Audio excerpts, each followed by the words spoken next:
Docteur Drahi, bonjour. Bonjour. J'ai le plaisir de vous accueillir sur ce plateau pour parler de cancer du sein, de dépistage du cancer du sein, parce que, en particulier, vous avez participé, en raison de votre intérêt, votre expertise dans ce domaine, à une session sur le dépistage du cancer du sein. Mais je vais d'abord vous laisser le temps de vous présenter. D'accord, moi je m'appelle Eric Drahi, je suis médecin généraliste et je suis membre du Collège de la médecine générale. Et j'ai eu le plaisir, l'honneur de participer à la concertation citoyenne sur le dépistage du cancer du sein en tant que membre du comité d'organisation. Et ça a été une expérience passionnante de démocratie sanitaire. C'est bien, on parle d'autres démocraties en ce moment. Est-ce que le cancer du sein, on a l'impression que, bon, dépistage organisé, on se dit, bon, qu'est-ce qu'on va faire de plus C'est une bonne question et c'est justement sur ça qu'on a travaillé parce que pour cette concertation citoyenne, une des questions était comment améliorer le dépistage du cancer du sein.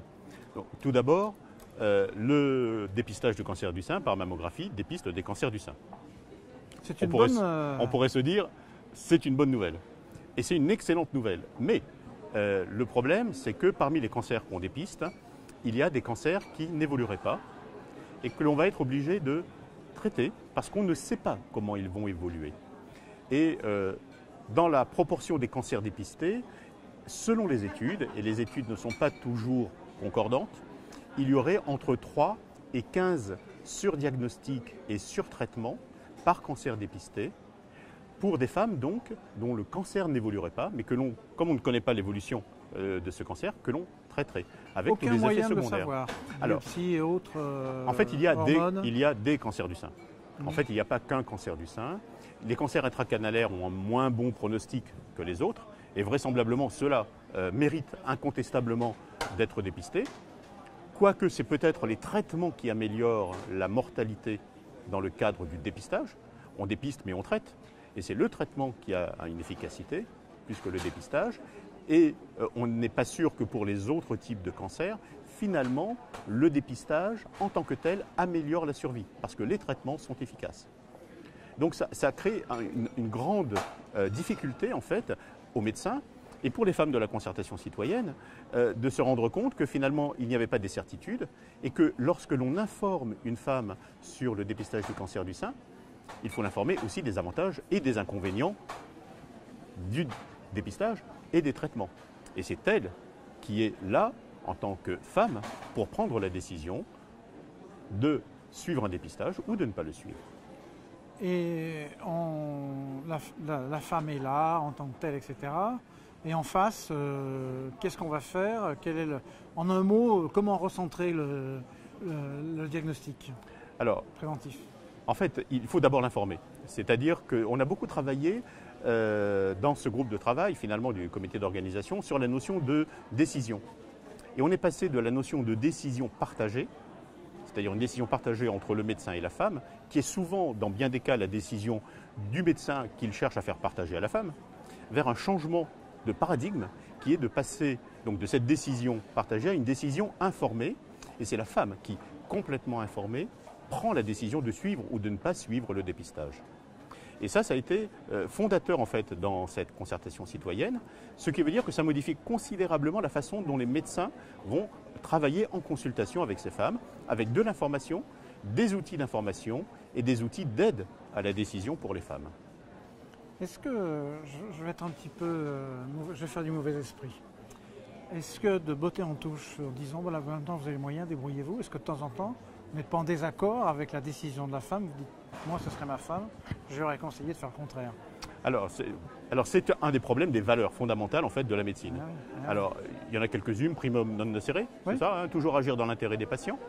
Si on a la preuve qu'une stratégie a des bénéfices très largement supérieurs aux inconvénients, il faut montrer, décrire, prouver, et je n'ai pas dit convaincre, à la personne qui est en face de nous, qui n'est pas toujours malade, donc en l'occurrence ce sont des gens bien portants que l'on voit dans le cadre d'un dépistage ou d'une prévention. Là, dans ces cas-là, il faut tout faire pour lui permettre de suivre finalement les recommandations qui ont fait la preuve qu'il y avait un bénéfice pour elle, pour cette personne. Lorsque l'on est dans l'incertitude, il faut informer les gens de l'incertitude. Et si nous prenons une décision pour elle, et que finalement, s'il s'agit d'un surdiagnostic, d'un surtraitement, que sa qualité de vie est altérée, cela va, il me semble, à l'encontre de l'éthique du médecin. D'accord. Et est-ce que ce dépistage n'est pas finalement, bon, ce cancer est le plus fréquent, mais quand on met bout à bout toutes les maladies chroniques ou cancéreuses que peuvent avoir les femmes, on arrive quand même à un panel de choses qui sont peut-être aussi dépistables. Alors c'est une très bonne question, parce que quand on regarde les causes de mortalité en France, on se rend compte que les cancers sont la première cause de mortalité, suivie immédiatement par les maladies cardiovasculaires. Et dans les causes de maladies cardiovasculaires, il y a des préventions qui sont efficaces. L'arrêt du tabac, par exemple, le traitement de l'hypertension artérielle, l'activité physique, une alimentation équilibrée, où on a des données qui montrent que les interventions que l'on pourrait avoir sur le style de vie, en l'occurrence, et dans les traitements de pathologies simples comme l'hypertension artérielle, sont plus efficaces en termes de diminution de la mortalité que le dépistage du cancer du sein, qui diminue sur 1000 femmes dépistées la mortalité par cancer du sein de 4 personnes sur 1000. Donc on voit que le bénéfice est tout petit avec le dépistage du cancer du sein et qu'il peut être beaucoup plus important si on prend simplement l'arrêt du tabac. C'est peut-être. Est-ce un mot de conclusion sur tout ça? Comment on voit l'avenir dans ce domaine? Alors, dans une décision informée et dans les préconisations du comité d'orientation de la concertation citoyenne, c'était d'abord et avant tout une consultation centrée sur la prévention faite par le médecin traitant. Donc, le médecin traitant au centre de la prévention. Au centre de la prévention avec des outils qui lui permettent de réaliser cette prévention. D'accord, je pense que le message est clair. Merci beaucoup. Je vous en prie.